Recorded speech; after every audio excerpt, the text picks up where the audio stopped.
Mohon perhatian karena acara akan segera dimulai. Om Swastiastu. Assalamualaikum warahmatullahi wabarakatuh. Shalom, Namo Buddhaya, salam kebajikan, Rahayu. Yang terhormat Bapak Kepala SMA Negeri 2 Banjar, yang saya hormati Bapak Ibu calon guru penggerak Angkatan 10 Kabupaten Buleleng Provinsi Bali, dan yang saya hormati Bapak Ibu SMA Negeri 2 Banjar yang berbahagia. Puji syukur atas rahmat Tuhan Yang Maha Esa, kita bisa berkumpul di sini dalam kegiatan diseminasi budaya positif, menyebarkan pemahaman dan pengalaman penerapan budaya positif di SMA Negeri 2 Banjar. Baiklah Bapak Ibu, adapun susunan acara kita pada siang hari ini, yang pertama adalah pembukaan, acara yang kedua doa, acara yang ketiga sambutan dari Bapak Kepala SMA Negeri 2 Banjar, selanjutnya pemaparan materi, tanya jawab dan penutup. Acara pembukaan telah kita lalui bersama. Selanjutnya adalah doa. Doa akan langsung saya pimpin.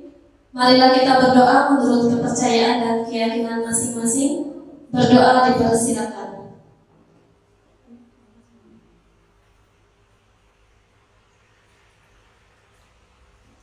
Berdoa selesai. Acara selanjutnya sambutan dari Bapak Kepala SMA Negeri 2 Banjar kepada yang terhormat Bapak Made Mahendra Eka Purusa, dipersilakan.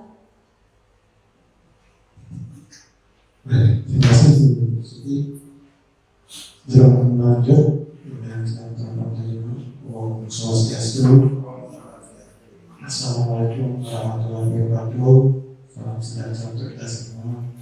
Namo Buddhaya, salam kebajikan. Yang saya hormati rekan-rekan calon guru penggerak Angkatan 10 Kabupaten Buleleng, kemudian rekan-rekan Bapak Ibu guru, ada pegawai juga, ada pegawai juga yang hadir pada kegiatan hari ini. Terima kasih banyak sudah meluangkan waktu untuk berkenan mendampingi rekan-rekan kita yang sedang menempuh pendidikan guru penggerak. Dan ini adalah salah satu tugas beliau, tugas mereka di samping belajar, kemudian juga langsung menerapkan di kelas masing-masing dalam pergerakan pada kami pembelajaran maupun di kelas. Dan di samping itu juga hari ini mereka berkolaborasi untuk berbagi pada rekan-rekan guru. Harapannya dari berbagi ini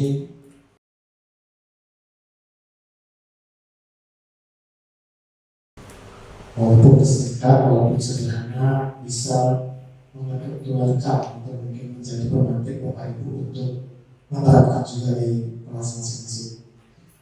Dan utamanya, mudah-mudahan ini menjadi pemantik Bapak Ibu untuk ikut serta juga nanti di kesempatan berikutnya ya, sebagai calon berikutnya. Nah, ini adalah salah satu tugas beliau atau tugas mereka, yaitu berbagi tentang aksi nyata yang biasanya dari yang dulu itu memang biasa ada aksi nyata. Nah ini menuju 1.4, benar ya?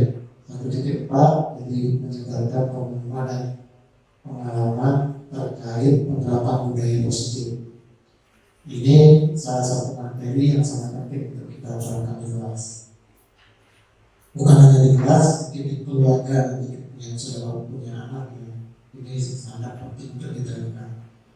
Salah satunya yang mungkin perlu Bapak Ibu simak atau perlu Bapak Ibu perhatikan, kita menghadapi anak-anak Gen Alpha atau Gen Z beda dengan kita menghadapi anak-anak di zaman kita, sangat berbeda.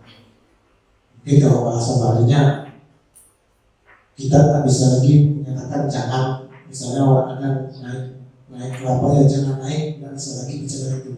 Karena dengan kata jangan dia malah akan berbalik ya, ingin mencoba. Tetapi kita harus mampu menjelaskan dengan sesama kenapa. Karena inilah anak-anak sekarang. Mungkin kalau zaman saya orang tua masih bermain fisik ya, buku, kemudian buku masih bermain fisik. Tapi kalau sekarang bermain fisik mungkin resikonya jauh lebih tinggi lagi. Bukan hanya mental ya, tapi bisa beresiko yang lebih jauh, mungkin nyawa. Itu kalau kita mengandalkan fisik sekarang. Nah inilah salah satu model atau salah satu pendekatan yang bisa diterapkan kita untuk menghadapi anak-anak zaman sekarang. Ternyata ini ilmunya bukan ilmu baru. Sebenarnya ini dari ilmu tahun 90-an kalau nggak salah. Dan salah satunya ini juga berkaitan dengan lokal jenis kita ya, dari Kiai Dewantara di dalamnya. Inilah yang digali kembali, dikuatkan kembali lewat pendidikan kedokteran. Semoga mungkin nanti kita tularkan ke teman-teman yang lain yang diubah. Pertama kali memang rekan-rekan di sini adalah perubahan mindset.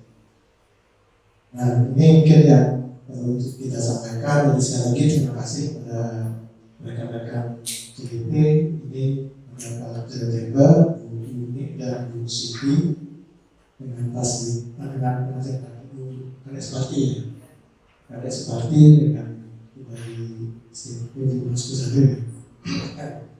Kemudian fasilitatornya Bapak Supri. Jadi memang kita ada 8 CGP, masing-masing ada fasilitator dan pengajar praktik atau pendamping dari. Jadi sekali lagi selamat berkegiatan. Saya yakin pertemuan kali ini atau diseminasi ini sangat bermanfaat untuk kita rekan di kelas dan terutama mengubah mindset kita dalam menghadapi anak-anak kita di kelas maupun mungkin di rumah atau di masyarakat. Baik, dengan mengucapkan bahwa ini nama studi dan sudah diseminasi budaya positif, menyebarkan pemahaman dan pengalaman terhadap budaya positif 7 Juni 2024 dengan pengajar Pak Ibu Kades Parti dan fasilitator Bapak Supriyono kita buka secara resmi. Terima kasih. Selamat menjalankan satu kegiatan satu. Om Santi Santi Santi Om. Assalamualaikum warahmatullahi wabarakatuh.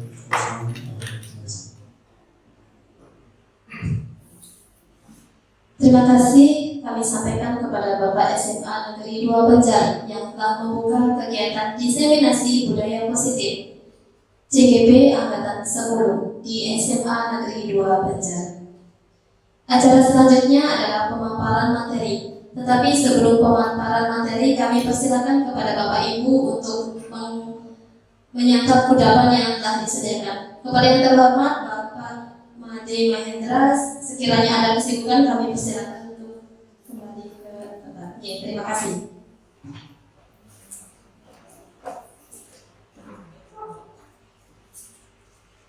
Baik Bapak Ibu, izinkan kami mempersiapkan pemaparan materi untuk hari ini. Sembari mempersiapkan, kami persilakan untuk menyantap kudapan.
Baik Bapak Ibu, acara bisa kita lanjutkan kembali.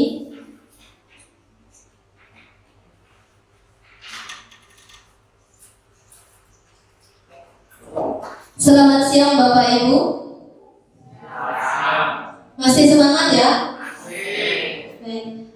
Perkenalkan saya Siti Hajaria beserta teman saya Bapak Dede Tember Sriasa dan juga Ibu Luhputu Yuni Sudiarini, calon guru penggerak angkatan 10 dari SMA Negeri 2 Banjar, yang kali ini akan memaparkan materi berkaitan dengan budaya positif. Jadi sebelum masuk ke kegiatan dan pemaparan yang pertama, saya ingin mengajak Bapak Ibu untuk senyum dulu yuk 30 detik saja. Nah, saya ingin melihat nih senyum yang cantik dan ganteng dari Bapak Ibu semuanya. Ya, jadi dihitung ya selama 30 detik. Ya, jangan 30 menit kelamaan. Ya, kita senyum dulu, giginya liatin apakah sudah makan Bapak Ibu? Ya, kita senyum dulu 30 detik. Sudah senyum semuanya? Ya. Berarti sudah semangat ya? Terus semangat sekali. Ya, karena kita sudah senyum nih, sudah senyum 10 detik, bisa dilanjutkan ke materi berarti ya Bapak Ibu ya. Jadi kegiatan diskusi dan pemaparan kita hari ini tentunya harus memiliki kesepakatan forum diseminasi. Jadi ini tidak dibuat oleh saya sendiri, tapi kesepakatan kita bersama. Jadi misalkan yang pertama menghargai siapapun, setuju tidak? Kalau tidak bisa Bapak Ibu ganti ya. Ya, setuju Bapak Ibu? Ya. Kemudian kesepakatan yang kedua menjadi pendengar yang baik. Setuju Bapak? Ya, Bapak Ibu setuju ya. Nah, kemudian yang ketiga kita akan membuat kesepakatan bersama. Apa kira-kira kesepakatan yang harus kita buat untuk diskusi hari ini? Ya, gimana Bu? Dwi? Oke, tempat waktu. Ya, Bapak. Ya, kita harus tepat waktu dalam menyelesaikan kegiatan diskusi hari ini. Kemudian yang keempat, apakah ada kesepakatan lagi Bapak Ibu? Boleh sambil makan dan minum saat mendengarkan materi. Tapi saat bicara bagaimana Bapak Ibu? Boleh tidak? Nanti kedengeran nanti kiyuk-kiyuk ya. Boleh makan dan minum saat mendengarkan. Kemudian tadi tepat waktu Bu ini. Ya, kemudian ada lagi Bapak Ibu tambahan untuk kesepakatan diskusi kita. Dapat makan lagi iya Bapak. Menjadi peserta yang aktif. Kesepakatan kita yang kelima. Ada lagi Bapak Ibu? Sudah cukup? Ya, jadi saya bacakan ulang ya. Jadi kesepakatan forum di seminasi kita hari ini. Yang pertama menghargai siapapun. Kemudian yang kedua menjadi pendengar yang baik. Kalau misalkan ada teman kita yang sedang berbicara, kita dengarkan dengan seksama. Kemudian yang ketiga boleh makan dan minum saat mendengarkan, tapi saat makan saat berbicara tidak ya Pak ya. Nah, sepakat? Oke. Kemudian yang keempat tepat waktu, baik itu saat mulai dan di akhir kegiatan. Dan yang terakhir adalah menjadi peserta yang aktif, ya, aktif bertanya, aktif menjawab dan lain-lain. Ya. Itu dia kesepakatan kita hari ini. Nah, sebelum ke materi lagi nih, satu lagi Bapak Ibu, katanya tadi sudah semangat ya, sudah semangat sekali ya Bapak Ibu. Nah, sekarang saya ingin Bapak Ibu mencari teman, pasangan. Cari pasangan ya, satu orang di sebelahnya boleh, di belakangnya boleh. Cari pasangan dulu. Ini kemana pasangannya Pak? Bu Bayu di mana pasangannya? Sama Bu Bella. Oke. Bu Sinta pasangannya dengan Pak Budi sudah punya pasangan Pak? Oke. Bu Marliani pasangannya dengan siapa? Oke, cari pasangan ya. Baik. Saya akan bacakan, ini adalah kegiatan cobalah buka. Ya, bisa Bapak Ibu sambil baca ya, sambil mendengarkan. Itu saya kurang ketik ya. Anda adalah A. Tugas Anda adalah mengepalkan salah satu tangan Anda. Kemudian coba Anda bayangkan bahwa yang Anda kepalkan atau Anda menyimpan sesuatu yang sangat berharga dalam kepala Anda. Ya, boleh berlian Pak, boleh uang. Yang penting adalah sesuatu yang sangat berharga. Anda perlu menjaga benda tersebut sekuat tenaga Anda karena begitu pentingnya untuk kehidupan Anda. Kemudian tugas rekan yang B. Nah, pasangannya nih, apa tugasnya? Mencoba dengan segala cara untuk membuka kepalan tangan Anda. Nah, silakan nih rekan yang B. Gimana caranya supaya terbuka? Ya, boleh membujuk, menghadir, boleh kalian mengkritiki, boleh memarahi, menggoda, bahkan menawari iming-iming. Boleh saya kasih uang nih, seperti itu misalnya, untuk bersedia membuka kepala tangan Anda. Bisa dilakukan Bapak Ibu? Ya, nanti akan ada jawabannya. Intinya harus punya pasangan dulu, siapa yang jadi rekan A dan siapa yang menjadi rekan B. Ya, Pak Jarul temannya siapa? Oke, Pak Kartik. Jadi ada waktu 30 detik untuk membujuk dan apakah rekan A itu tergoda atau tidak.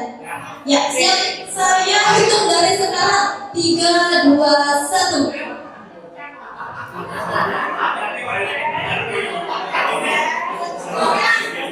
Apa ya ini dan Pak Henry gimana? Ada yang sudah bisa terbuka? Pak Artiasi tidak bisa. Oke. Ada lagi yang sudah tergoda? Ada yang bisa terbuka? Pak Angga bagaimana Pak Angga? Tidak bisa terbuka. Oke. Budaya beda. Tidak bisa terbuka. Kurang beda apa itu? Ini uang. Sudah ini uang. Sudah ya, waktu 30 detik sudah terlewat ya. Ini silakan dilanjutkan. Sekarang adalah pertanyaan selanjutnya.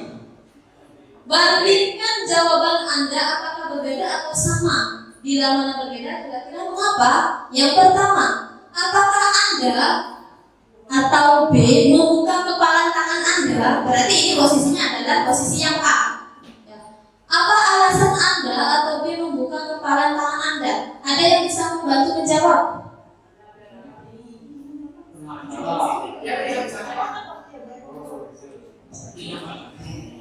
Ya, saya membuka kepalan tangan karena diiming-imingi uang. Ya, Bapak Mahendra katanya diiming-imingi uang sama Pak Edi. Oke.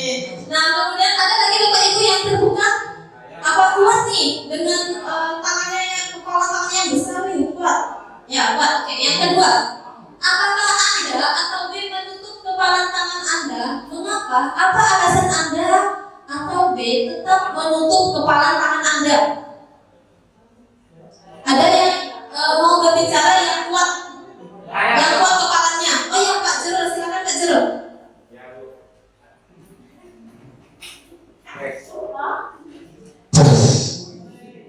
Ini Bu, saya bayangkan kan ini berlian. Nanti kalau ini lepas istri saya tidak dapat. Saya bayangkan kuat sekali nanti jual karena dia mau berlian. Ya, sangat bagus. Tepuk tangan dulu untuk Pak Jerul dan Pak Mahendra. Dan terima kasih Pak Jerul.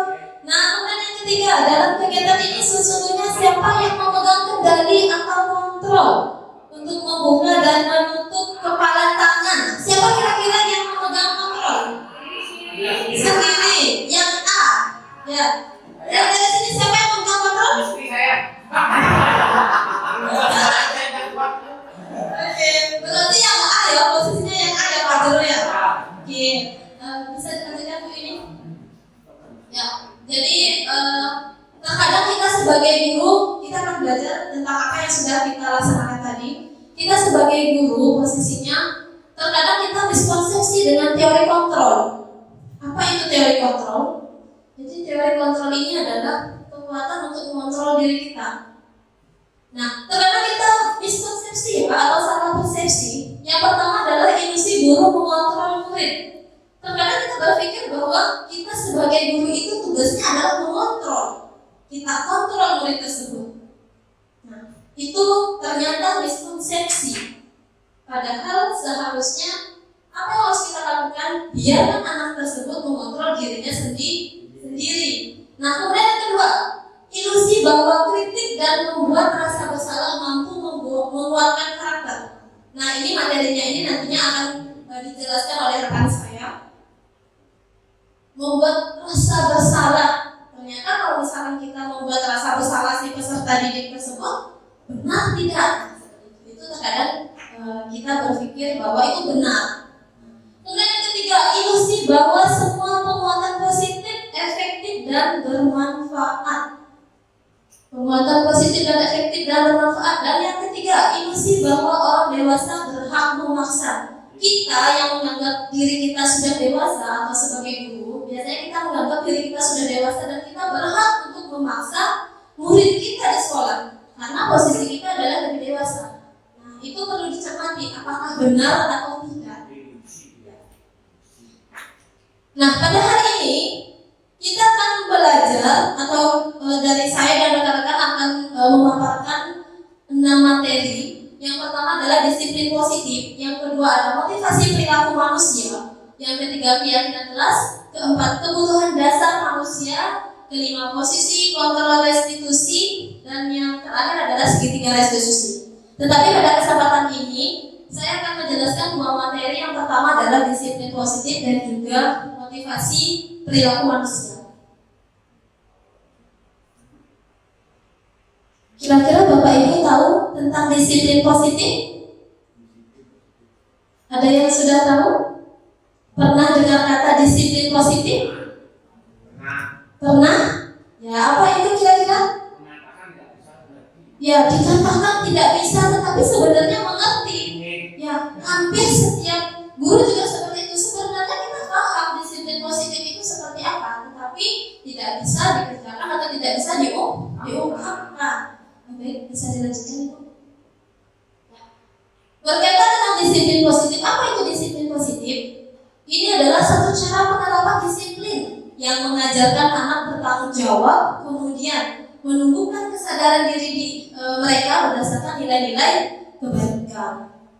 Nah, yang kita harapkan adalah peserta didik ini mampu bertanggung jawab dan disiplin dalam hal pembelajaran di kelas maupun kegiatan di sekolah.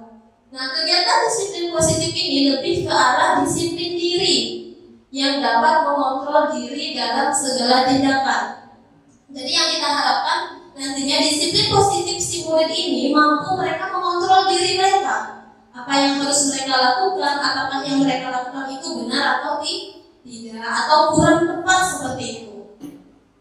Ya, kemudian disiplin positif ini dapat membuat murid sebenarnya itu mampu memahami dan juga menyadari berdasarkan motivasi internal, bukan lagi paksaan, kemudian bukan lagi pujian ataupun hukuman.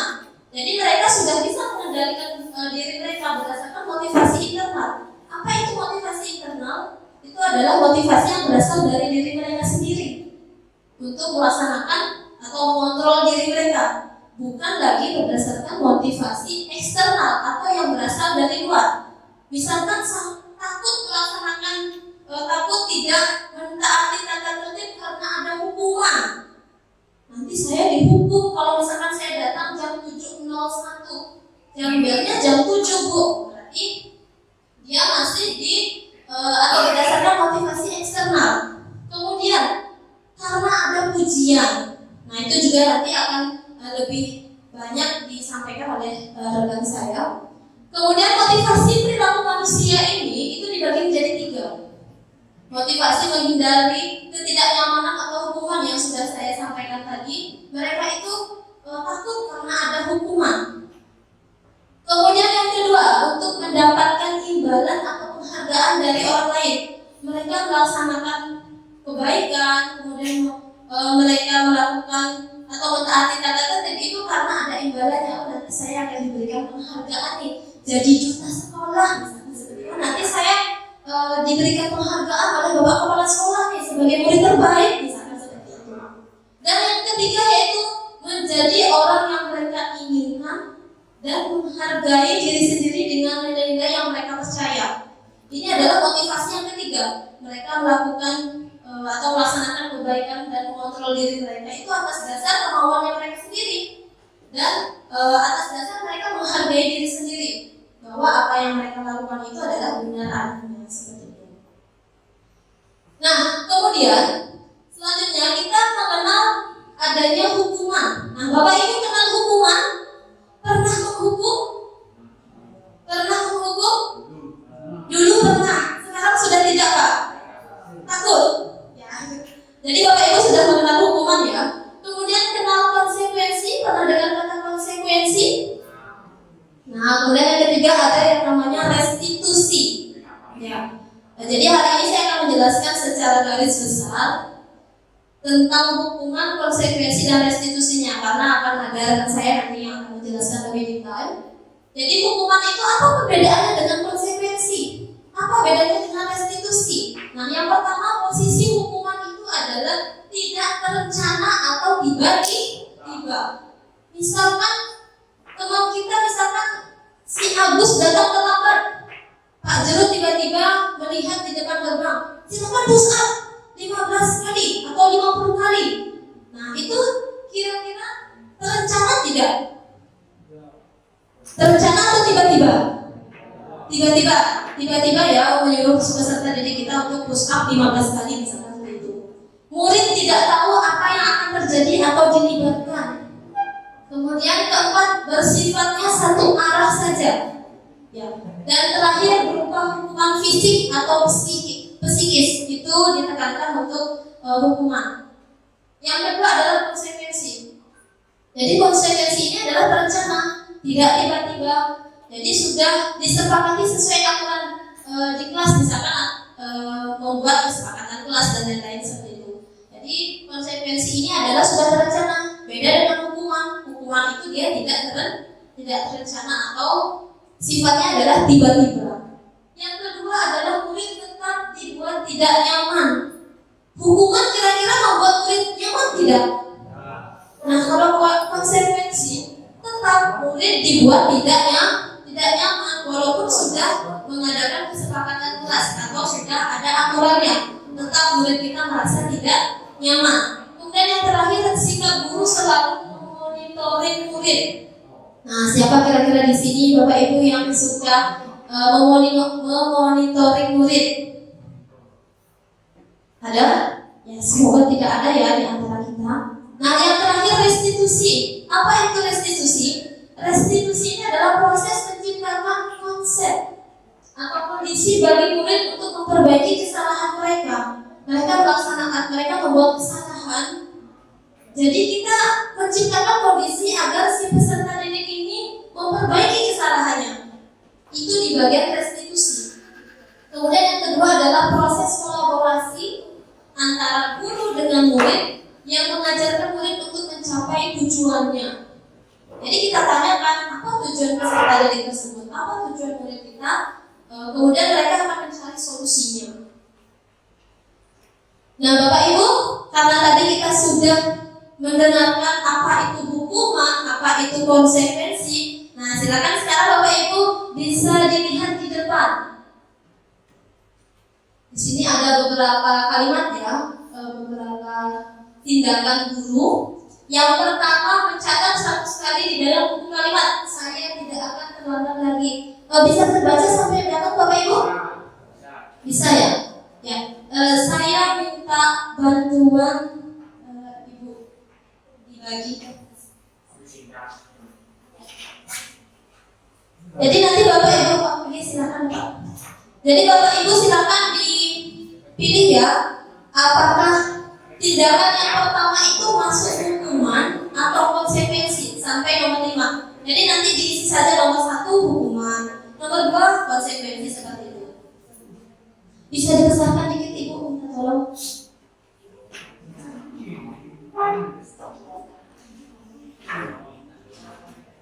Bisa terlihat Ibu? Ya. Nomor 1, mencatat 100 kali di dalam buku dengan kalimat saya tidak akan terlambat lagi. Ya, silakan diisi ya. Bapak belum dapat pakai? Masih ada sisa? Ya, ada 5 kolom Bapak. Ini jawabnya semua. Ya, jawabnya semua ya. Nomor 1 apakah hukuman, nomor 2, apakah konsekuensi seperti ini?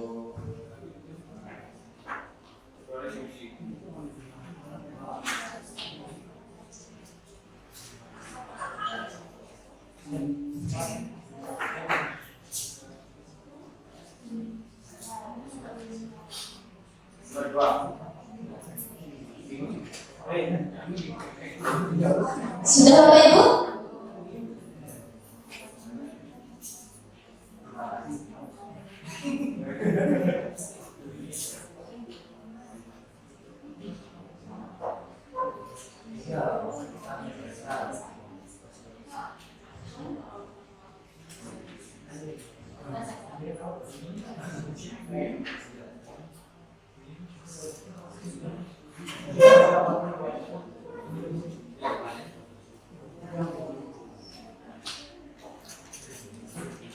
Sudah Bapak Ibu? Bu Marliani sudah Bu? Sudah? Ya. Sudah ya? Hitungan 3 ya, berarti sudah tidak ada yang menulis ya? Anonim saja Pak.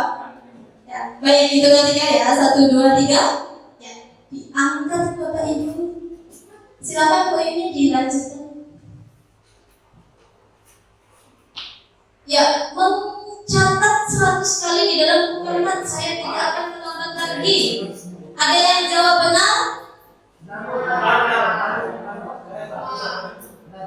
Benar. Ada yang salah?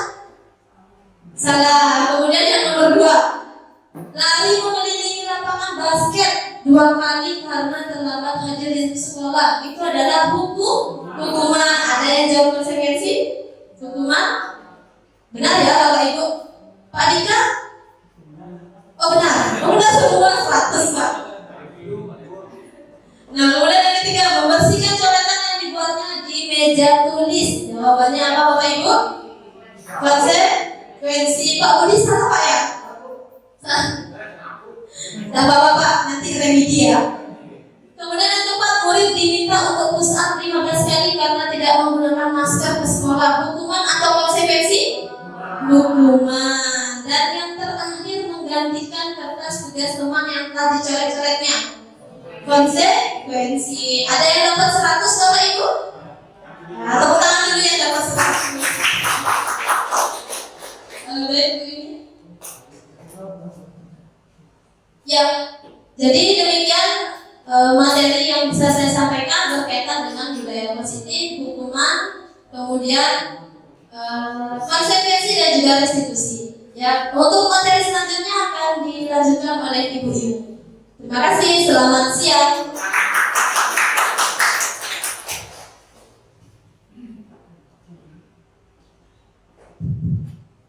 Terima kasih Bu Siti atas waktunya.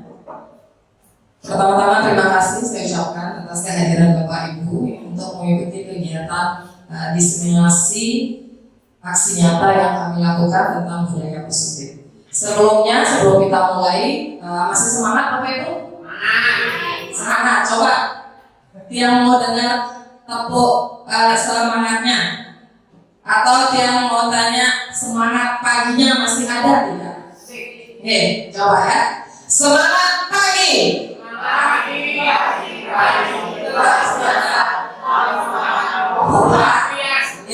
Coba sekali lagi deh, sekali lagi yang lebih semangat. Semangat pagi. Luar biasa. Tetap semangat Tuhan. Terima kasih Bapak Ibu.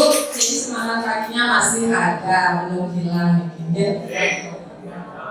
Sebelum kita mulai, coba kita mungkin ice breaking sedikit ya.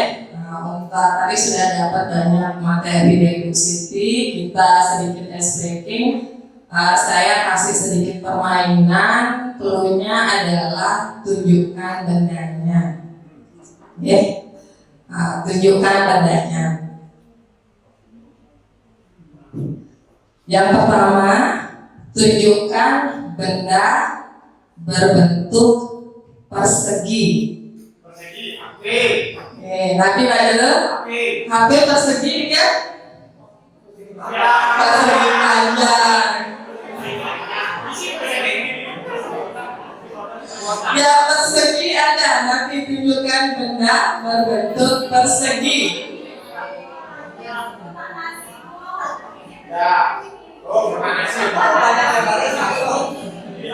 Kotak nasinya nanti Pak Budiasa matematika bentuk nanti itu.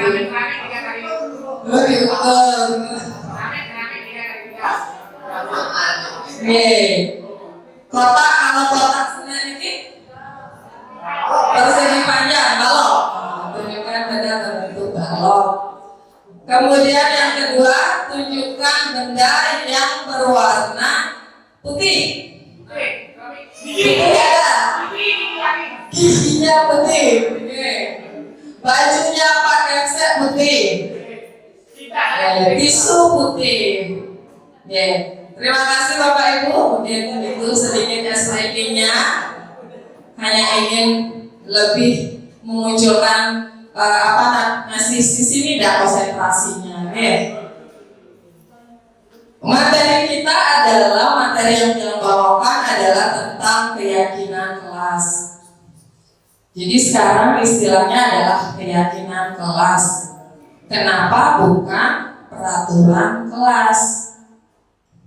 Atau kenapa keyakinan sekolah bukan peraturan sekolah sekarang yang lebih ditekankan? Kita mulai dari pertanyaan pemantik sederhana.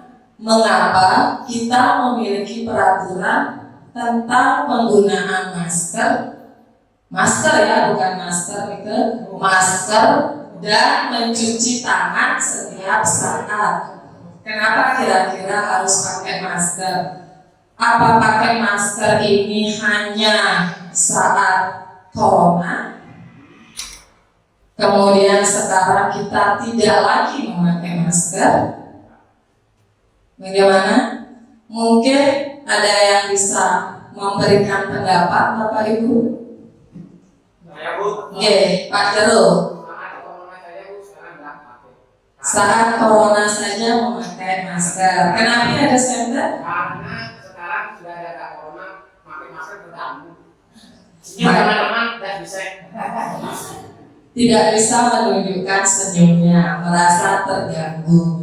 Berarti pakai masker ini masih kita anggap hanyalah sebuah peraturan pemerintah yang harus kita ikuti saat corona kemarin.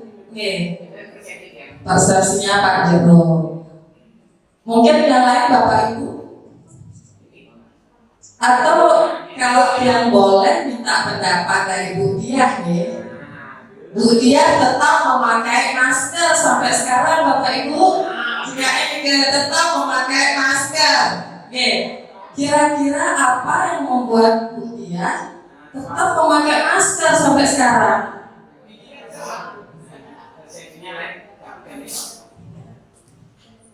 Itu dia.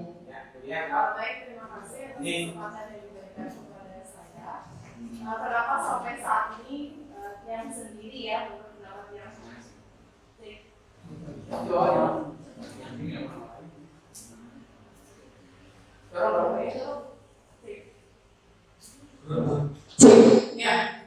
Kenapa sampai saat ini dia masih menggunakan masker itu sendiri? Yang pertama, kita percaya kesehatan itu yang paling utama. Karena jujur saja karena saya ngajak dari Singaraja ke Banjar, otomatis kan banyak yang polusi di jalan gitu. Itu saja sih. Terima kasih banyak ya atas pendapatnya. Jadi kalau menurut Bu Diah, jadi tidak hanya saat corona pakai masker, tapi sampai sekarang ibunya tetap memakai masker. Ini sudah menjadi sebuah keyakinan bagi Bu Diah bahwa dengan memakai masker, Bu Diah yakin pada satu nilai, yaitu nilai kesehatan. Nilai kesehatan. Jadi kuman atau udara kotor itu tetap ada, bukan hanya saat di corona. Itu menjadi keyakinan yang pada akhirnya terus dilakukan, tidak hanya pada jangka waktu pendek tertentu saja. Kalau itu cuma menjadi peraturan yang dibuat oleh pemerintah dan kita tidak akan melakukan lagi jika pemerintahnya sudah tidak memaksa untuk melakukan aturan itu.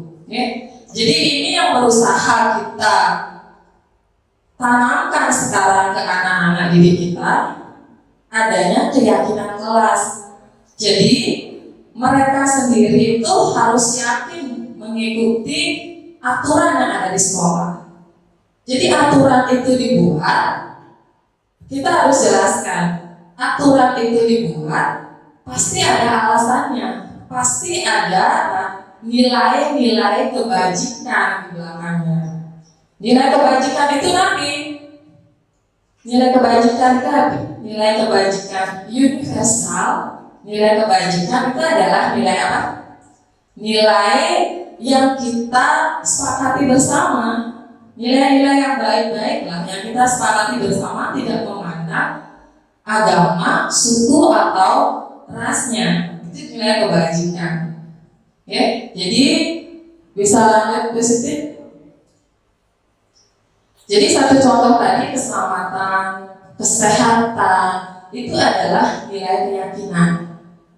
Kita sepakati bersama tanpa memandang kemana latar belakang dia, sukunya apa, bahasanya apa, agamanya apa.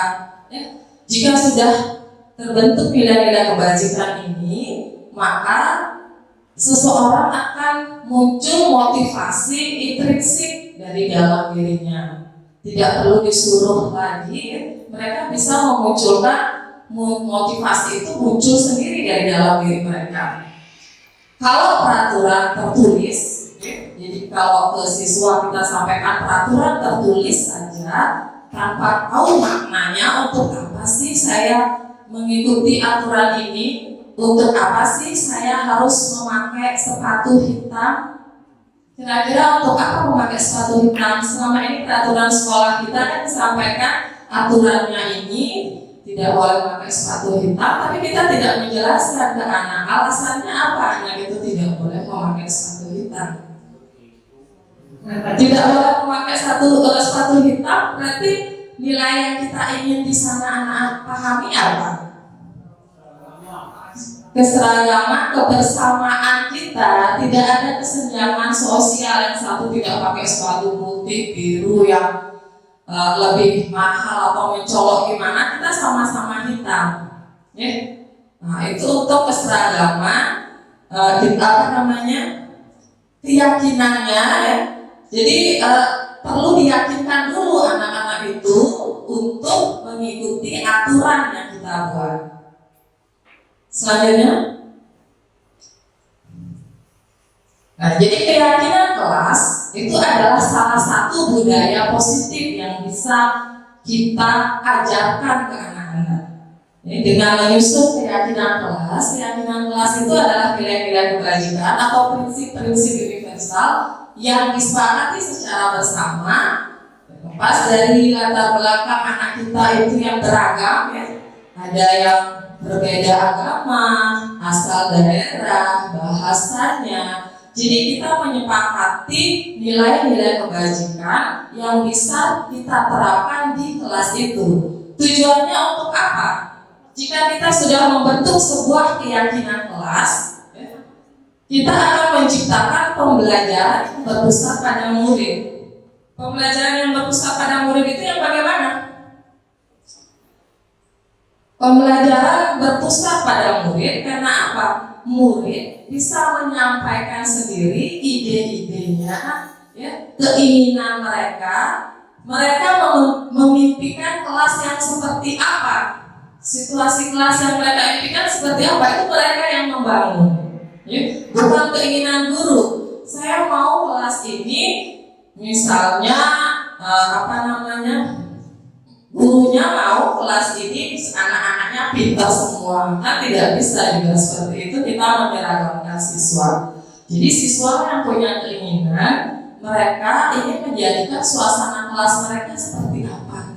Itu adalah pembelajaran yang berpusat pada murid. Student center, bukan teacher center. Kemudian murid ini tadi menentukan bersama kelas impian mereka. Murid melatih tanggung jawab akan pelaksanaan keputusan bersama. keyakinan kelas itu dibuat bersama-sama.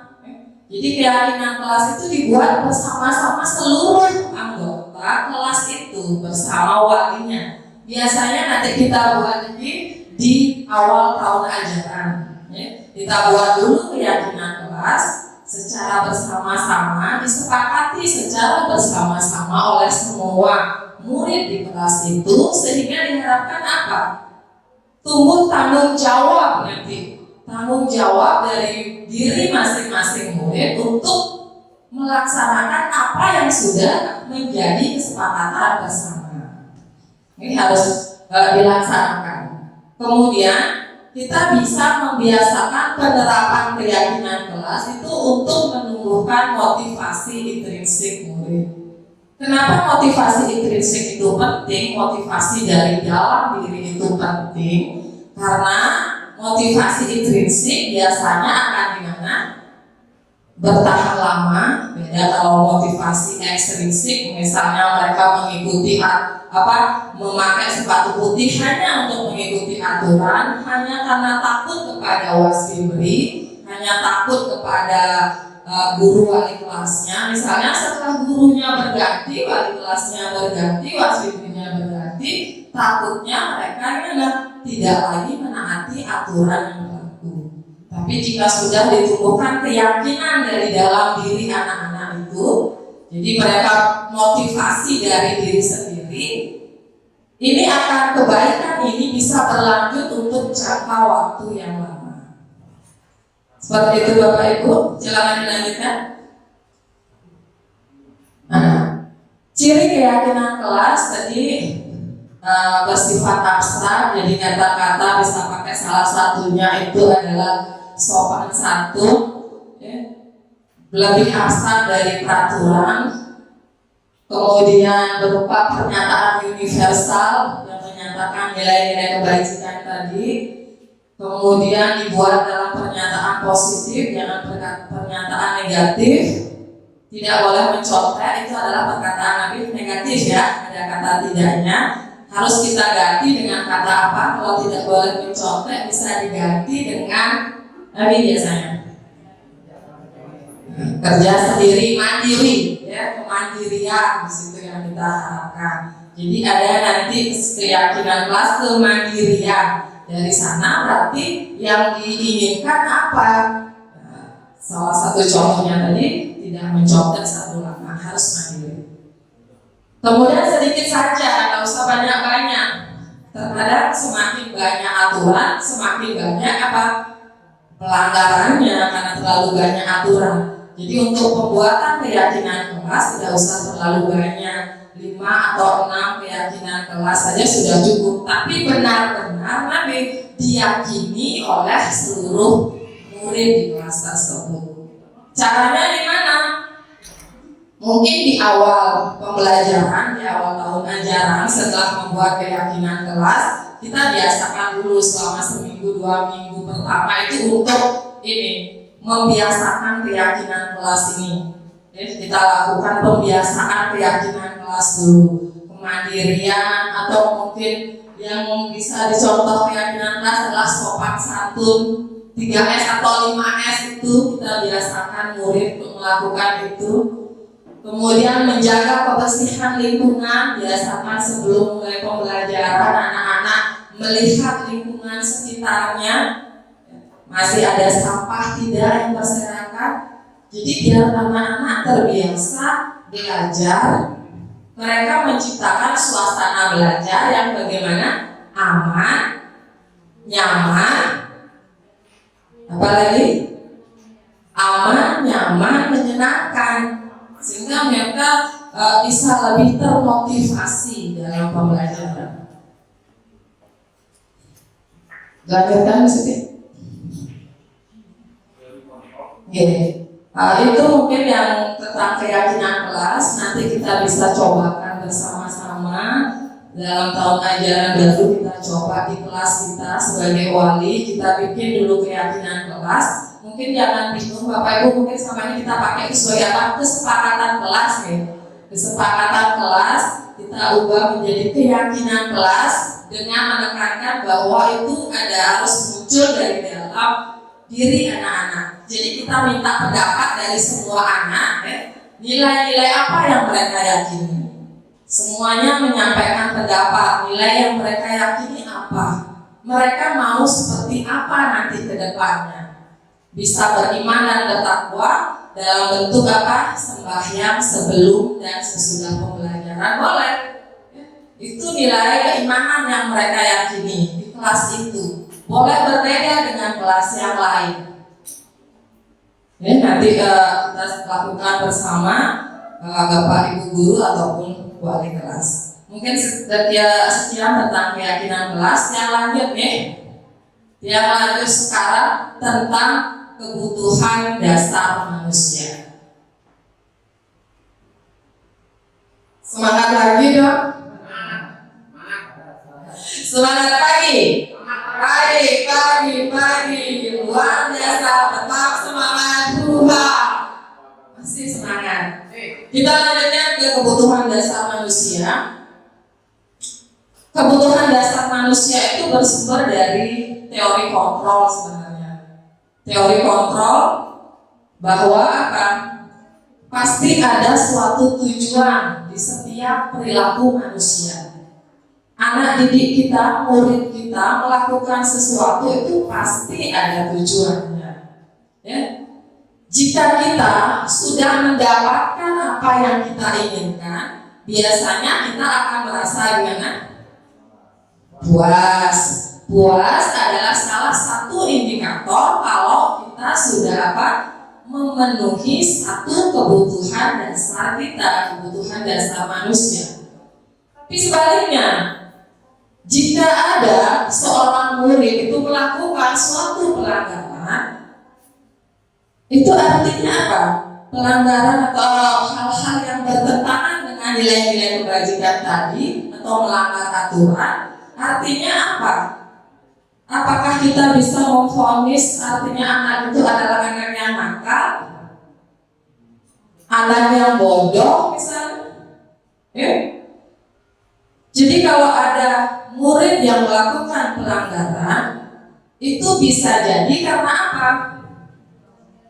Karena mereka gagal dalam memenuhi kebutuhan dasar mereka.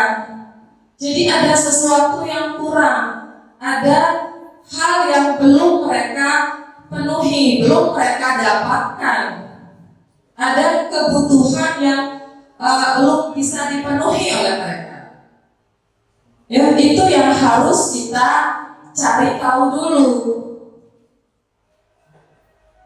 Kita cari tahu dulu kebutuhan apa sih yang sebenarnya belum mereka penuhi. Dari situ baru kita bisa melakukan atau memberikan tindakan selanjutnya ke murid.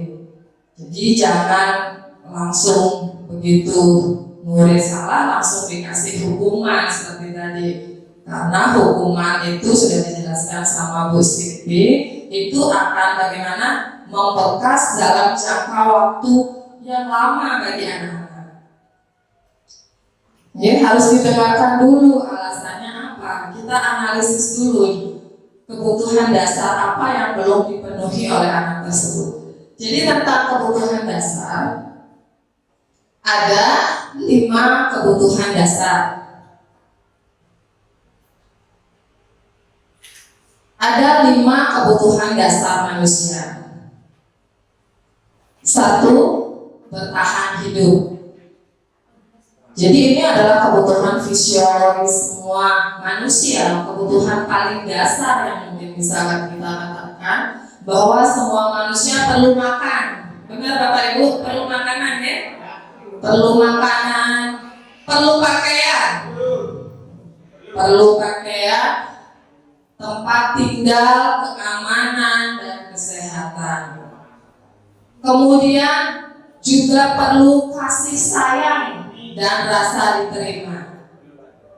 Ya, jadi setiap manusia ingin diterima dalam lingkungannya, dalam lingkungan sosialnya, koneksi atau kekerabatannya, ingin dipedulikan, ingin bisa berbagi, bisa bekerja sama dan bisa menjadi bagian dalam kelompok. Kemudian kebutuhan yang ketiga adalah penguasaan. Butuh penguasaan nggak Bapak Ibu? Dalam hal ini jangan penguasaan itu dianggap kita harus menjadi raja atau pemimpin atau penguasa, seperti itu bukan. Kebutuhan atas penguasaan ini juga merupakan kebutuhan dasar. Kita butuh apa? Harga diri. Kita punya harga diri, kemudian kita punya keinginan untuk dianggap, jangan selalu diremehkan. Kita punya keinginan untuk bisa menjadi pemimpin. Jadi pemimpin ini bukan berarti kepala sekolah atau raja seperti tadi, tapi paling tidak kita bisa memimpin apa? Diri kita sendiri dulu. Kita pimpin diri kita sendiri untuk bisa melakukan hal-hal atau nilai-nilai kebajikan. Berprestasi, diakui dan didengar pendapatnya.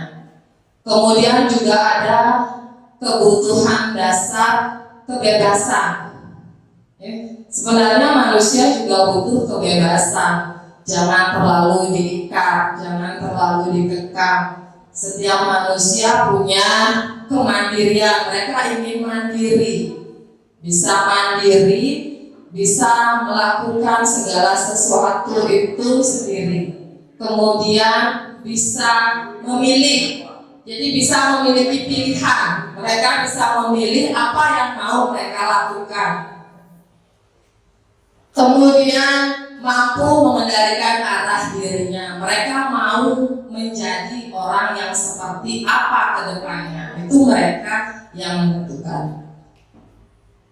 Kemudian ada terakhir, kebutuhan dasar terakhir adalah kesenangan. Jadi butuh kesenangan. Ya, kesenangan ini bisa dengan cara apa? Lewat permainan, lewat humor-humor, dengan cara tertawa. Ya, jadi ini perlu dipenuhi untuk anak-anak didik atau murid kita. Di kelas misalnya kita bisa melakukan apa? Pembelajaran yang menyenangkan, biar tidak monoton, biar tidak bosan siswanya, karena bagaimanapun itu adalah apa? Kebutuhan dasar mereka untuk bersenang-senang. Jadi jangan diajak belajar terus, serius terus. Jadi usahakan pembelajarannya bervariasi dan menyenangkan, inovatif, kreatif dan menyenangkan.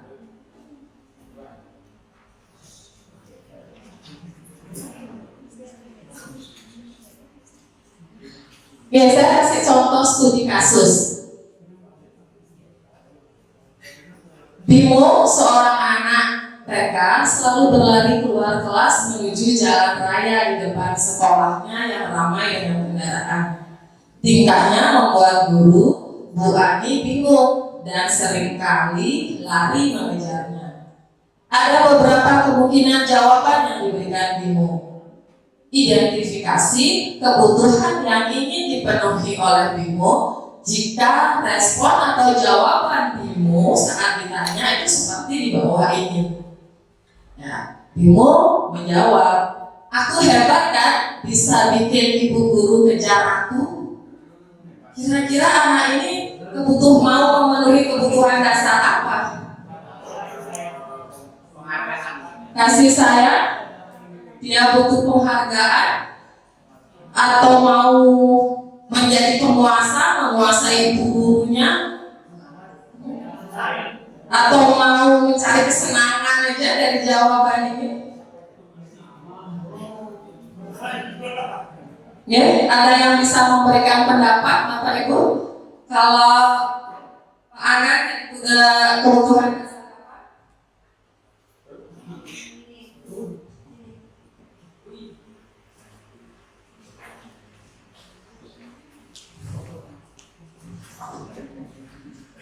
baik, terima kasih. Kalau menurut saya dari perjalanan itu kebutuhannya adalah kasih sayang dan rasa ingin diterima. mencoba mencari perhatian dari gurunya, sehingga gurunya kan disuruh pikir. Jadi dia ingin kurang kasih sayang kayaknya. Coba kita lihat penguasaan di sana, ya. Jadi si Bimo ini ingin menunjukkan penguasaan atau tadi coba bisa kita balik positif untuk penguasaan itu yang di sana ada apa yang bisa dipenuhi? Ya, kalau penguasaan dia ingin punya keinginan untuk dianggap, diakui, didengar, ya. Nah, itu untuk memperoleh penguasaan dari gurunya. Kemudian kalau pertanyaan berikutnya dia ingin menunjukkan dia hebat. Aku hebat loh, Bu guru mau ngejar aku. Dia menunjukkan kehebatannya. Dia ingin menunjukkan penguasaannya dalam hal ini. Kemudian kalau jawaban Bimo seperti ini, aku senang main kejar-kejaran dengan ibu guru, seru. Kalau itu apa? Murid itu berarti butuh kesenangan dia. Dia butuh kesenangan, benar coba? Ya, butuh kesenangan. Kemudian yang ketiga, kalau jawabannya ibu kejar aku karena ibu guru sayang aku. Dia butuh perhatian, butuh kasih sayang. Kejar aku Bu guru, aku tahu Bu guru sayang sama aku. Butuh kasih sayang. Dan yang terakhir, kalau dia jawab, kenapa hari-hari Bimo? Aku bosan Bu belajar mewarnai terus di dalam kelas. Maka Bimo perlu apa dia? Kebebasan. Dia bosan di kelas. Jadi begitu pun anak-anak kita yang sering gimana keluar masuk kelas misalnya, kan sering itu ada murid bosan mereka di kelas, selalu 2-3 kali keluar dari kelas. Mungkin jangan dimarahi, ya. Kita ingin tahu kebutuhan, mungkin dia belum terpenuhi kebutuhan dasarnya akan kebebasan, dia bosan dengan pembelajaran yang kita lakukan. Nah, ini bisa menjadi bahan refleksi kita untuk pembelajaran selanjutnya. Demikian yang bisa saya sampaikan Bapak Ibu tentang keyakinan kelas dan kebutuhan dasar manusia. Terima kasih atas perhatian Bapak Ibu. Selanjutnya akan dilanjutkan materi tentang segitiga restitusi untuk penanganan siswa bermasalah oleh Bapak Igede Tembar Srias. Silakan, waktu kami silakan kepada Bapak Tembar.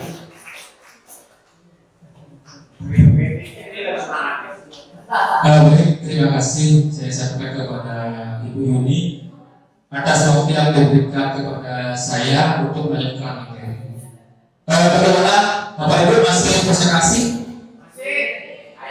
Baik, untuk mengetes ini Bapak Ibu masih konsentrasi atau tidak? Silakan. Saya punya satu permainan. Jadi ikuti apa yang saya katakan. Punya ya. Sekali lagi ikuti apa yang saya katakan. Kalau saya bilang pegang itu, ya pegang itu. Kalau saya bilang pegang mata, pegang mata. Kalau rambut, pegang rambut. Baik, santai.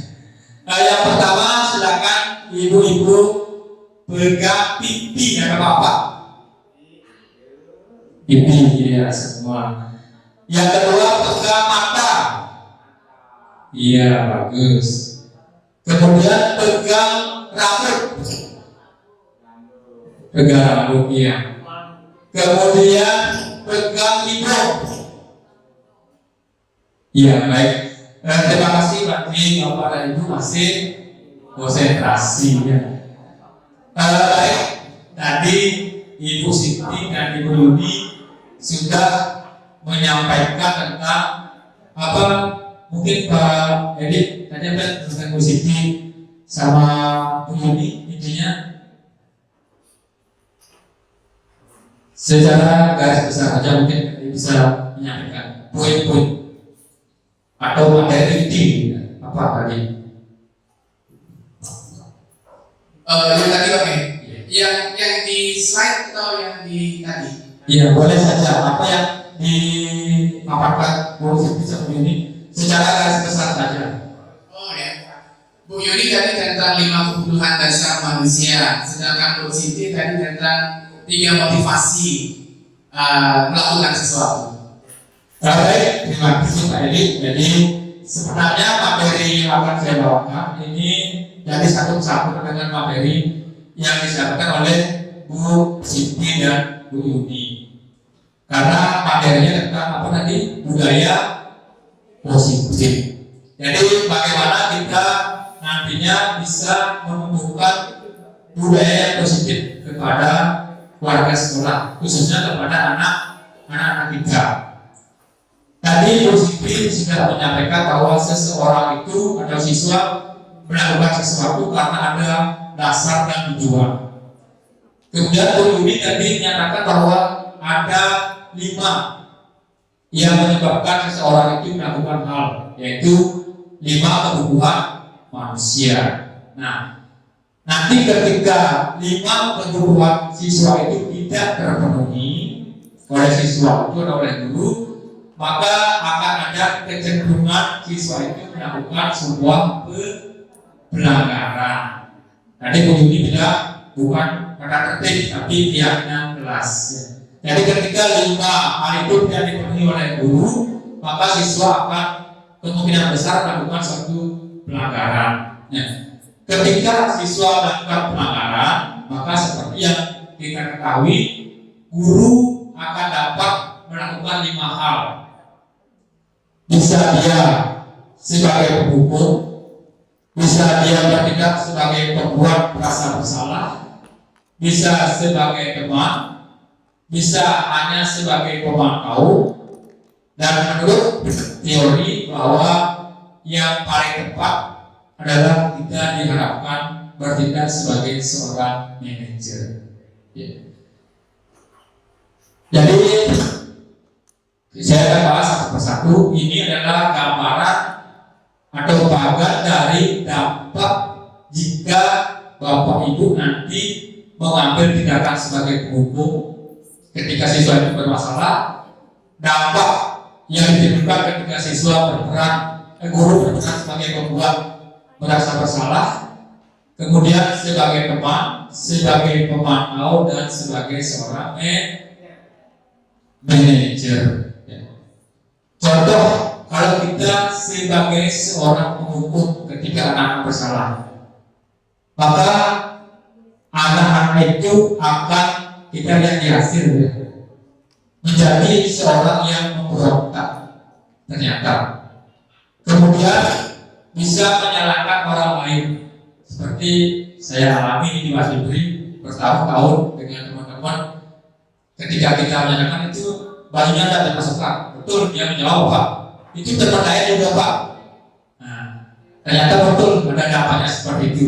Ternyata mereka berusaha menyalahkan orang lain, kemudian mulai berbohong, bilang kelupaan, ya, atau bilang alasan yang lain. Itu dampaknya secara panjang. Nah, di sini sebenarnya yang paling diharapkan kita sebagai seorang manajernya paling utara. Jadi seorang manajer itu kita diharapkan mengajukan pertanyaan kepada siswa. Mungkin alasannya, penyebabnya, bagaimana kita mengajak agar siswa itu mau mengubah perilakunya, manfaat apa yang akan diberikan bagi siswa, kemudian apa yang kita yakini yang bisa membuat siswa itu berubah di masa depan. Ya. Itu peran seorang manajer, sehingga nanti siswa itu akan tumbuh kesadaran dari dirinya sendiri untuk memperbaiki kesalahannya. Seperti dari Bu Yuni atau Bu Siti bilang bahwa ilusi, ya, ada 5 ilusi. Ternyata kita hanya ilusi bisa mengontrol siswa. Sebenarnya tidak bisa ya, karena kontrol yang paling benar adalah data dari siswa itu sendiri. Jadi kalau kita bilang bisa mengontrol siswa, nanti dikatakan bahwa itu hanyalah sebuah ilusi. Ya, jadi tidak mungkin kita bisa mengontrol siswa. Nanti kita akan selalu mengawasi siswa tersebut. Ini pengalaman saya. Dulu ketika siswa melanggar sekali dua kali, betul saya awasi siswa tersebut. Ya, itu karena ilusi bahwa kita bisa mengontrol siswa. Sementara kita kenyataannya memang tidak bisa mengontrol siswa secara terus menerus selama di sekolah. Mungkin hanya 5 menit, 10 menit dia ke kelas, ke kantin dan sebagainya, kita tidak bisa mengontrol. Nanya positif. Nah ini ya, namanya restitusi. Tadi sudah disampaikan oleh teman-teman bahwa ini adalah bagaimana memperbaiki kesalahan yang dilakukan oleh siswa. Untuk memperbaiki kesalahan siswa tidak bisa hanya dilakukan oleh guru itu. Tadi Ibu Siti bilang harus berkolaborasi dengan siswa. Itulah namanya restitusi. Jadi mencari jalan keluar antara guru dan siswa agar siswa tidak mengulang kembali kesalahannya. Nah, bagaimana polanya? Jadi ada 3 di sini. Jadi 3 hal yang harus kita lakukan secara teoritis ya, agar siswa itu mau mengubah atau berubah ke arah yang lebih baik. Yang pertama adalah menstabilkan identitas. Jadi kalau menurut pandangan saya ini bagaimana agar siswa itu tidak emosi ketika kita panggil. Jadi istilahnya di sini menstabilkan identitas. Ketika siswa itu kita panggil, ada beberapa pertanyaan yang mungkin bisa kita tanyakan ke siswa sehingga siswa itu mau nantinya terbuka. Yang pertama, dengan berkata bahwa, nah, jadi kesalahan itu adalah sesuatu yang wajar. Sehingga dengan begitu otomatis dan kemungkinan besar emosi siswa itu akan menurun, jadi menstabilkan. Yang kedua, Bapak tahu bahwa manusia tidak semuanya sempurna, itu boleh.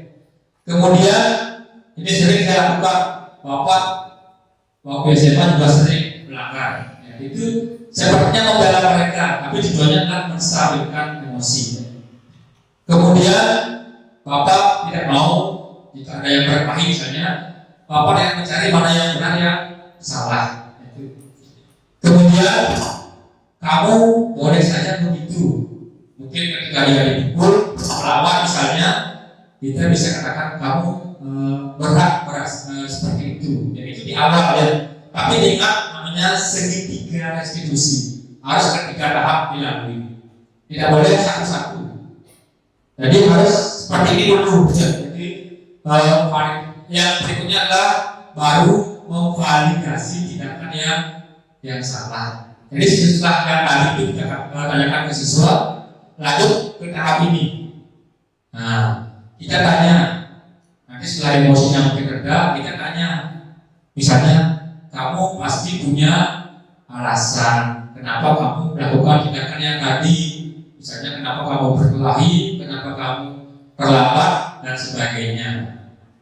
Kemudian misalnya tadi memukul teman, kita apresiasi dengan kalimat yang kedua itu, padahal kamu bisa melakukan yang lebih buruk, misalnya menendang, memukul, tapi syukur kamu hanya apa misalnya ya. Itu.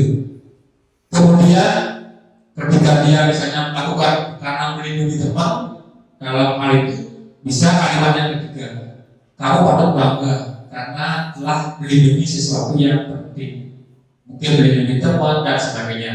Tapi kan ini tahapannya harus 3, nggak boleh satu-satu ya.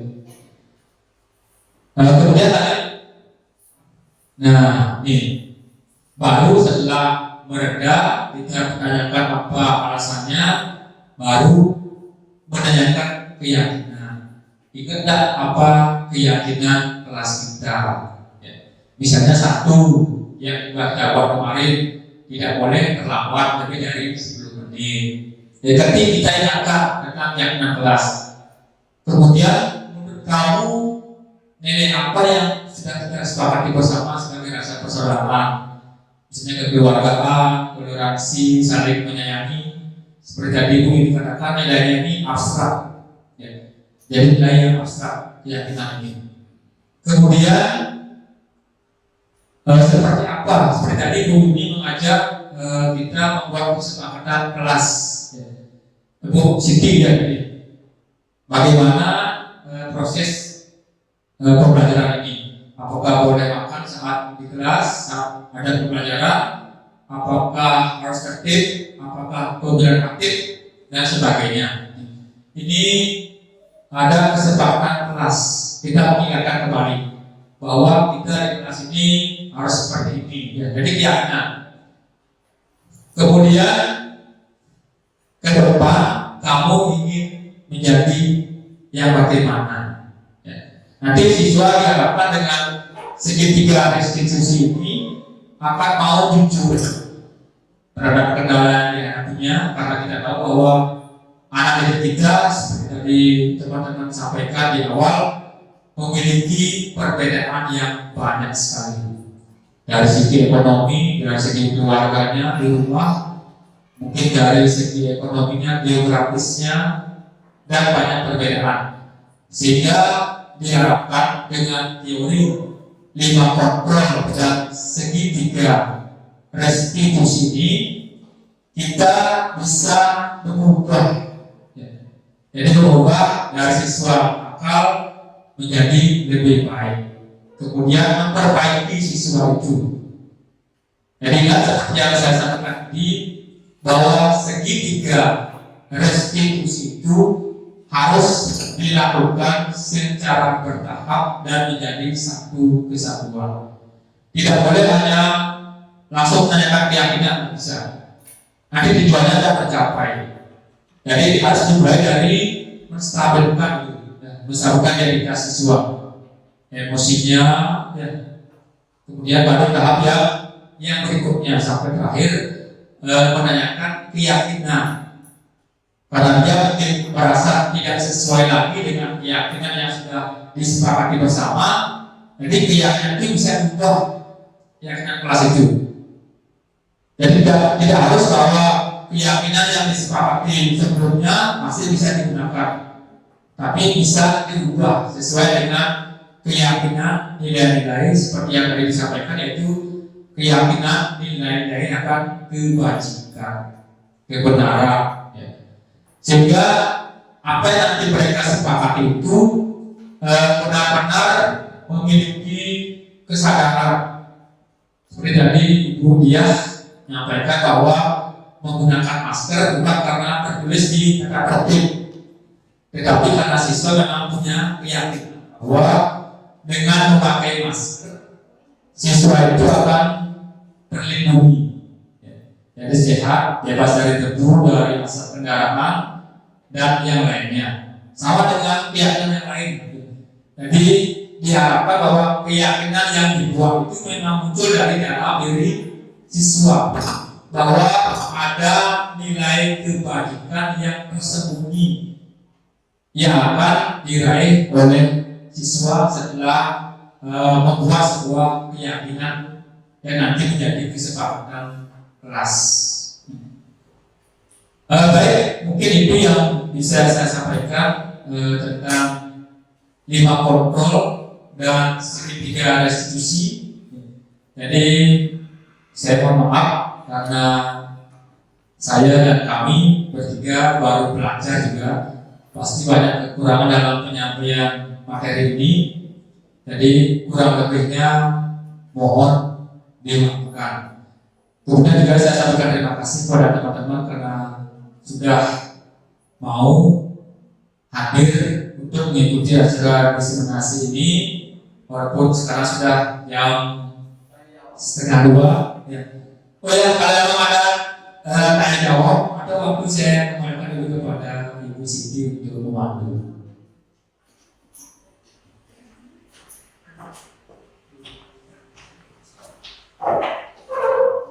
Baik Bapak Ibu, masih tetap semangat ya? Iya, Pak Jero semangat sekali. Ya, jadi tadi sudah dijelaskan beberapa materi dari saya sendiri, kemudian ada Bu Yuni dan juga Pak Tember. Kalau sekiranya ada yang ingin ditanyakan, kami persilakan.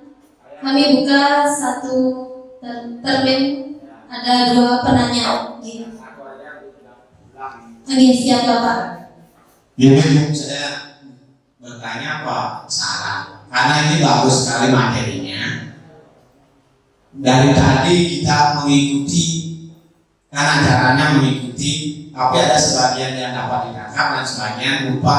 Untuk itu materinya di-share kepada teman-teman. Itu aja Bu. Baik Bapak, terima kasih. Nanti materi akan kami share di grup sekolah. Terima kasih. Ada lagi tambahan dari Bapak Ibu?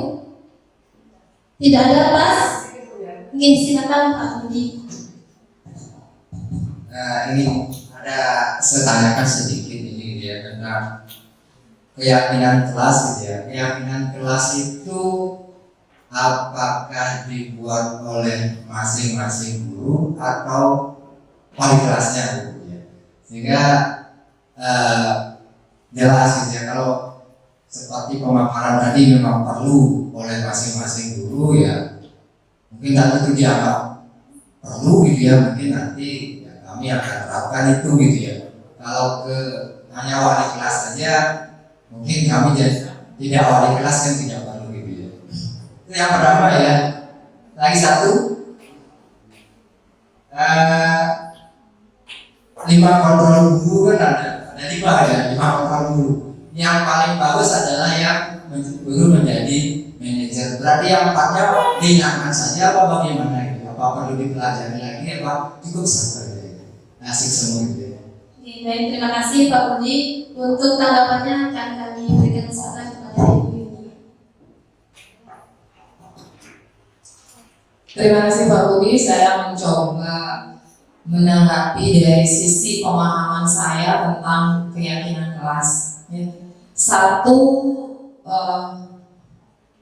kata kunci atau ciri dari keyakinan kelas itu sebenarnya adalah tidak perlu terlalu banyak.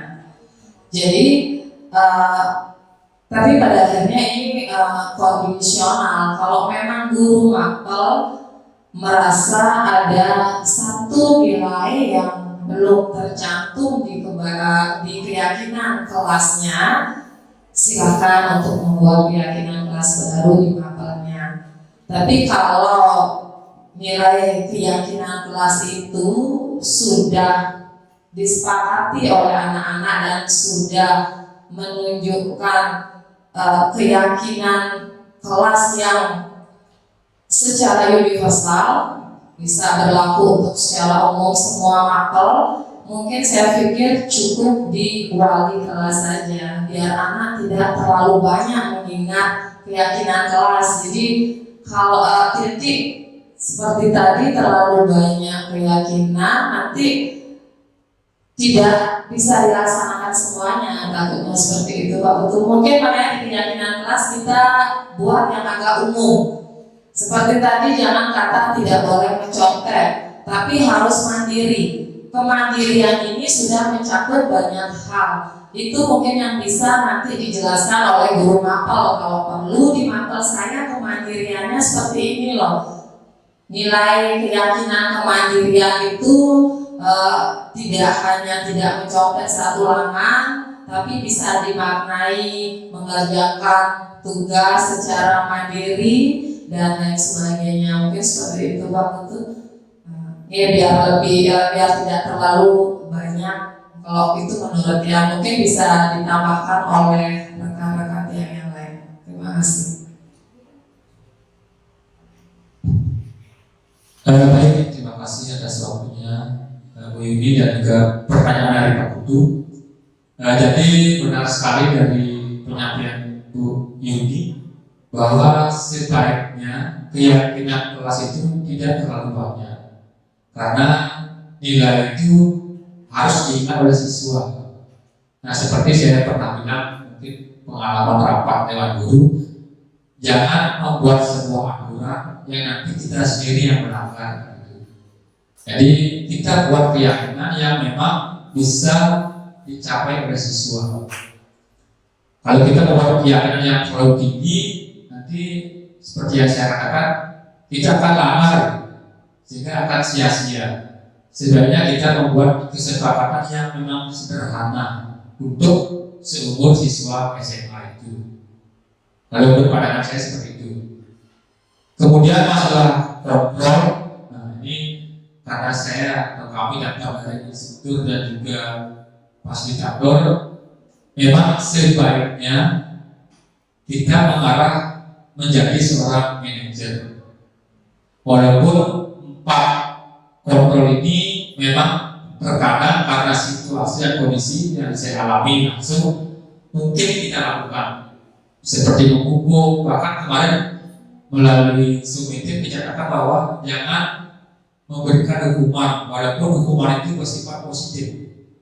Contoh, ketika anak melanggar kita memberikan hukuman, kamu harus belajar di perpustakaan atau membaca buku. Ternyata kalau kita berikan hukuman seperti itu walaupun positif, dalam pemikiran anak-anak nanti akan muncul bahwa mereka akan membaca kalau melanggar, sehingga ketika mereka tidak melanggar dan mau membaca, itu katanya pengaruh jangka panjang, sehingga diharapkan tidak memberikan hukuman walaupun itu bersifat positif. Misalnya karena terlambat disuruh menyapu, nanti ketika dia tidak terlambat tidak mau menyapu, itu jadinya. Tapi jangka panjang tidak baik. Tapi seperti yang kita lakukan mungkin selama ini kita melakukan itu. Tapi alangkah baiknya seperti saya juga sudah belajar mencoba mengubah pola pikir bagaimana memang menjadi seorang manajer. Karena dari 4 kontrol yang lain itu ada dampak negatifnya bagi siswa seperti yang saya sampaikan tadi di Bagal itu. Tetapi kalau sebagai seorang manajer memang ini agak sulit, karena kita juga perlu melatih kesabaran diri di rumah. Contoh, di rumah ada masalah, datang ke sekolah, di sekolah ada masalah, siswa melanggar, kita pasti terbawa emosi itu. Saya alami itu, dan ini mungkin sulit bagi teman-teman dan juga saya. Tetapi mudah-mudahan nanti setahun, 2 tahun, 3 tahun ke depan, karena memang murid sekarang beda sesuai pendidikan dengan dulu. Karena mereka sudah lebih dahulu tahu berita sedikit-sedikit dilaporkan. Nah, sehingga dipilihlah jalan ini. Mungkin itu pertimbangan dari kementerian. Karena ini tujuannya menurut saya adalah untuk melindungi kita. Ini tujuan dari penanganan itu tercapai, guru terlindungi. Mungkin itu arah dari pemerintah. Kalau kita menghukum nanti takutnya seperti yang kemarin muncul di media, kan itu. Mungkin ini salah satu cara dari pemerintah agar tujuan pembinaan tercapai dan gurunya terlindungi. Karena kalau kita sudah emosi menangani siswa, saya pengalaman, emosi pertama akan menjadi ketika siswa menjawab, kita bisa menjadi emosi tingkat 2, bisa emosi tingkat 3, bisa tangannya mulai dipetar, bisa hampir memukul, ya. Itu mungkin sudah diteliti, sehingga kita diharapkan oleh sulit terus terang saja diharapkan menjadi seorang manajer dengan tahapan tadi segitiga restitusi itu. Jadi menstabilkan dulu, ya. Kemudian baru tahap-tahap berikutnya. Itu betul. Ini tantangan buat saya dan teman-teman semua. Ya, terima kasih. Ini semua atas tanggapannya. Bisa dilanjutkan ini. Oke, baik, terima kasih. Ada lagi Bapak Ibu? Kalau tidak ada bisa kita cukupkan. Bisa kita cukupkan ya Bapak Ibu. Baik, terima kasih Bapak Ibu atas perhatian dan diskusinya hari ini. Kalau misalkan tidak ada tambahan bisa kita akhiri. Untuk kegiatan hari ini diseminasi budaya positif di SMA Negeri 2 Banjar, kita tutup dengan para santi. Om Santi Santi Santi Om. Wassalamualaikum warahmatullahi wabarakatuh. Baga adalah murid kelas 11 Dia beberapa kali terlambat masuk kelas saat pelajaran geografi berlangsung, sehingga banyak materi pelajaran geografi yang tertinggal.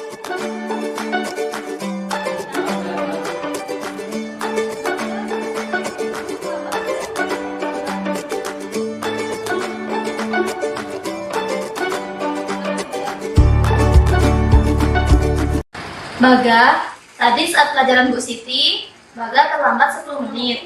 Iya Bu. Ya, coba diingat, sudah berapa kali Baga terlambat di pelajaran Bu Siti? Udah 3 kali Bu. Nah, Baga sering terlambat itu suatu kesalahan bukan? Iya Bu, itu salah saya Bu. Ya, baik. Sebenarnya berbuat kesalahan itu adalah manusiawi. Setiap orang pasti pernah melakukan kesalahan.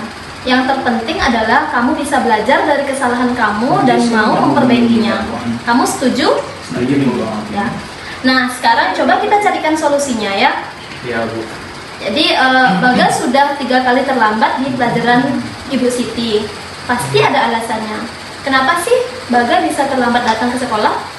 Saya suka sampai main game sampai lupa waktu Bu. Jadi kurang tidur dan bangun terlambat Bu. Kamu tahu tidak keyakinan kelas apa yang sudah kita sepakati? Tahu. Ya, jadi jika terlambat datang ke sekolah sesuai tidak dengan keyakinan yang sudah kita sepakati? Tidak Bu. Nah, jadi menurut kamu keyakinan kelas apa yang kamu langgar? Sikap disiplin Bu. Menurut kamu sikap disiplin itu penting tidak? Penting Bu, sikap disiplin membuat saya menghargai waktu Bu. Ya, menghargai waktu itu penting dan bermanfaat bagi kita. Misalnya, pekerjaan kita tidak akan menumpuk dan melatih rasa kepedulian. Ya Bu, saya mohon maaf sering datang terlambat. Ya, apa yang kamu lakukan untuk memperbaiki kesalahan kamu, Baga? Saya tidak akan berbegadang lagi dan tidak akan bermain game Bu. Ya, baik. Kalau misalkan itu yang sudah Baga katakan, Ibu akan bekerja sama dengan orang tua Baga supaya Baga tidak lagi terlambat datang ke sekolah dan bisa bangun lebih pagi. Ya, sekarang Baga bisa kembali ke kelas ya. Ya Bu. Oke. Selamat siang anak-anak. Selamat siang. Oke, semangatnya dulu ya. Semangat pagi. Pagi. Luar biasa. Semangat. Baik, terima kasih ya. Kita hari ini akan membuat keyakinan kelas. Tahu apa itu keyakinan kelas? Ya. Kan? Nah, kalau kemarin tahu kesepakatan kelas? Tahu. Biasanya sebelum mulai pelajaran kita akan membuat kesepakatan kelas. Kemudian juga di sekolah kan ada peraturan, ya, ada peraturan di sekolah. Coba lah sebelum ke keyakinan kita ke peraturan dulu. Peraturan yang ada di sekolah kita apa saja? Peraturan sekolah. Apa peraturan sekolahnya? Coba satu, apa peraturan sekolah masih nggak OSIS? Mungkin banyak di sini ada peraturan sekolahnya apa saja? Ya, tidak menggunakan aksesoris yang berlebihan. Tidak menggunakan aksesoris berlebihan lagi. Tidak boleh menggunakan aksesoris berlebihan. Apa lagi? Nomor 2. Peraturan-peraturan yang ada di sekolah apa? Ayo. Tahu kan kamu peraturannya biasanya kalau kena rahasia, kena hukuman melanggar peraturan apa? Tidak boleh terlambat datang ke sekolah. Tidak boleh terlambat. Terus?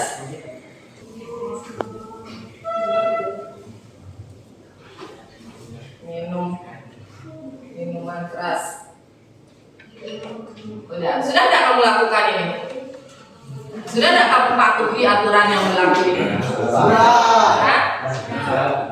Sudah. Kamu mematuhi aturan karena apa? Karena kewajiban. Karena apa? Takut mendapat hukuman. Kalau tidak ada hukuman misalnya, kalau hukumannya dilanggar, apa kamu tetap akan mengikuti aturan ini? Tidak ya. Nah, itu artinya kamu belum punya keyakinan dari diri kamu sendiri. Jadi ini motivasinya masih dari motivasi luar kamu, karena takut hukuman, karena ingin dapat penghargaan dari siswa yang rajin. Masih itu motivasinya. Yang benar itu harusnya apa? Motivasi itu dari mana? Dari dalam diri kamu sendiri, motivasi intrinsiknya. Harus dari dalam diri kamu sendiri, kamu ingin melakukan ini, kamu ingin rapi rambutmu, kamu sendiri yang ingin, bukan karena aturan. Itu yang namanya apa? Keyakinan diri. Itu yang nanti kita sepakati jadikan apa? Keyakinan kelas. Ya, keyakinan kelas ini harus kamu yang meyakini ini. Harus dari dalam diri, bukan karena ada hukuman. Ya, keyakinan kelas. Jadi aturan ini dibuat pasti ada tujuannya, ada nilai-nilai kebajikan. Apa nilai-nilai kebajikan? Oh, nilai-nilai yang baik dah. Di balik aturan pasti ada tujuannya untuk apa aturan ini dibuat. Misalnya kamu tidak boleh menggunakan aksesoris berlebihan. Kenapa ada aturan seperti itu? Ya nanti kalau hilang atau gimana kan susah juga, kamu juga yang susah nantinya. Orang tua kasihan kamu aksesoris itu nanti hilang di sekolah saat kamu belajar. Ya, jadi semua aturan yang dibuat di sekolah itu ada tujuannya, itu yakini. Oh, kamu tahu dulu ini untuk apa, tujuannya adalah untuk kebaikan, dan kamu harus yakini kamu lakukan itu karena keinginan kamu sendiri.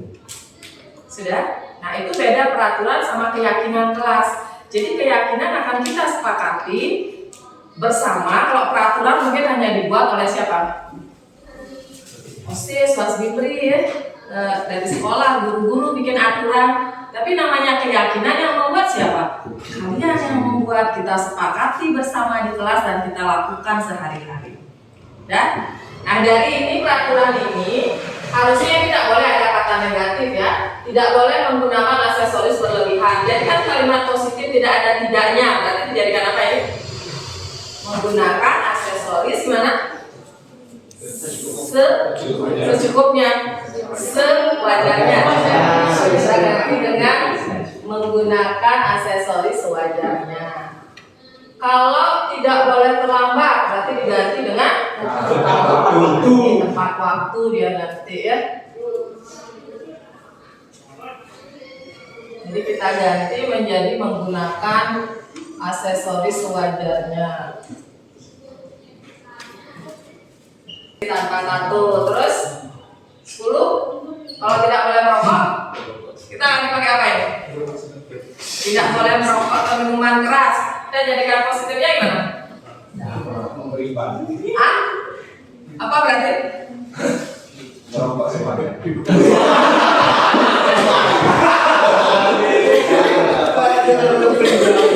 Merokok sewajarnya yang bagaimana? Sekali minum minuman apa? Minum minuman sehat ya. Hindari merokok. Apa ya yang dipakai kita ganti kalau tidak boleh merokok ya? Merokok sewajarnya ya nggak ada. Minum sewajarnya ini kan dia kayak maksudnya ya. Pokoknya dia tidak minum minuman keras, tidak ini. Apa berarti kira-kira bisa diganti biar jadi kalimat positif tentang minuman dan merokok? Hidup sehat, menerapkan pola hidup sehat. Menerapkan pola hidup sehat. Oke, bagus sekali ya. Kita udah peraturan jadikan positif negatif. Tadi sekali satu langkah. Jadikan ini keyakinan kelas. Keyakinan kelas itu kita bentuk kita buat dalam bentuk nilai-nilai kebajikan. Contoh nilai kebajikan apa? Bisa diambil dari profil pelajar Pancasila. Yang kelas 10 mungkin dalam profil pelajar Pancasila ada apa aja? Beriman dan bertakwa kepada Tuhan Yang Maha Esa. Kemudian apa lagi? Mandiri, gotong royong, kreatif, inovatif, ya. Apa lagi nilai-nilai baik kebaikan? Jujur boleh. Apa lagi? Disiplin, tanggung jawab, benar. Apa lagi? Apa lagi nilai-nilai kebajikan? Hormati boleh. Nah itu kamu sekarang coba tulis satu-satu. Kita nanti pilih yang paling banyak kalian tulis, ya. Satu nilai kebajikan. Coba ini bantu ibu bagikan.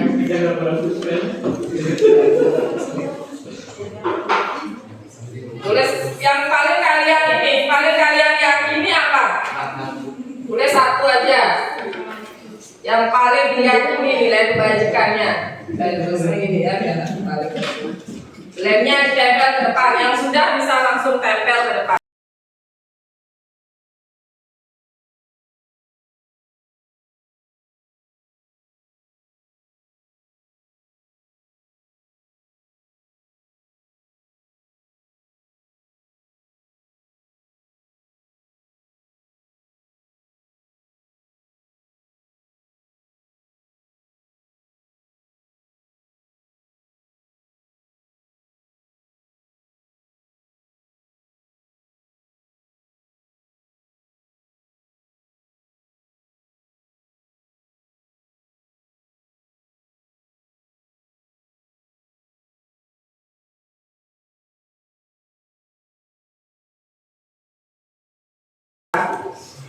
Ya.